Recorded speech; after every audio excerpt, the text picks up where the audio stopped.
જસવંતભાઈ રાઠવા જે આજથી લગભગ 12 વર્ષ પહેલાં એમનું મૃત્યુ થઈ ગયું હતું જે બાઇક દુર્ઘટનાની અંદર, એ પણ આપણે વિસ્તારથી જાણીતું, પરંતુ આપણે પહેલાં એ જાણી લઈએ કે ભાઈ હા, જસવંતભાઈ રાઠવાનું મૃત્યુ કેમ થયું અને ક્યાં જતા હતા અને આજથી કેટલા વર્ષ પહેલાં થયું હતું એ પણ તમને હું જણાવીશ।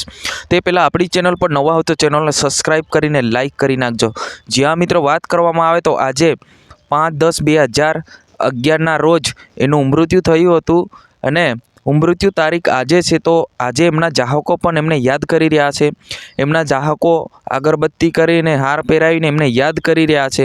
જ્યાં મિત્ર ખરેખર સમાજમાં સારું કામ કરી ગયેલા વ્યક્તિને આપણે કેવી રીતના ભૂલી શકીએ।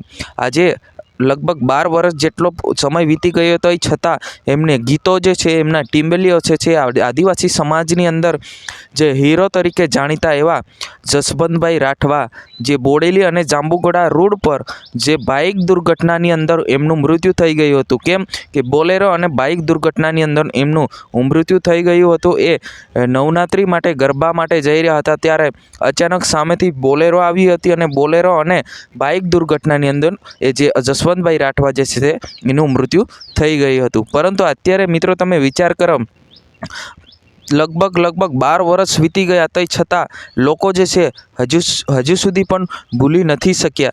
તો કેવો પ્રેમ હશે, કેવા ગીતો હશે, અત્યારે પણ એમના ગીતો જે વાગી રહ્યા છે ડીજેમાં કે ગમે ત્યાં વાગતા હોય ત્યારે લોકો જે છે ગુંજી ઉઠતા હોય છે। જ્યાં મિત્રો એવા વ્યક્તિને આપણે ખરેખર યાદ કરવું જોઈએ કે ભાઈ હા, આ દુનિયામાં સારા વ્યક્તિ પણ સારું કામ કરી ગયેલા એવા વ્યક્તિને આપણે ક્યારેય ના ભૂલી શકીએ।